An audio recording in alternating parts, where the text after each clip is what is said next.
সকালবেলার কিছু জিকির।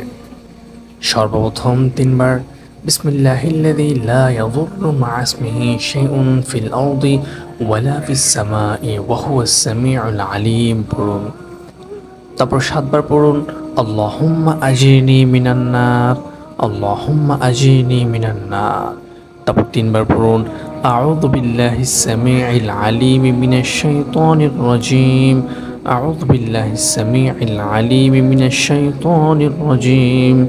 তারপর এর সাথে সূরা হাশরের শেষের ৩ আয়াত পড়ুন হুয়াল্লাহুল্লাযী লা ইলাহা ইল্লা হু আলিমুল গায়বি ওয়াশ শাহাদাতি হুয়ার রহমানুর রহিম, هو الله الذي لا إله إلا هو الملك القدوس السلام المؤمن المهيمن العزيز الجبار المتكبر سبحان الله عما يشركون هو الله الخالق البارئ المصور له الأسماء الحسنى يسبح له ما في السماوات والأرض وهو العزيز الحكيم।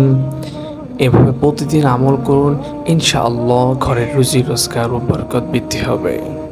ভিডিওটি ভালো লাগলে অবশ্যই চ্যানেলটি সাবস্ক্রাইব করুন।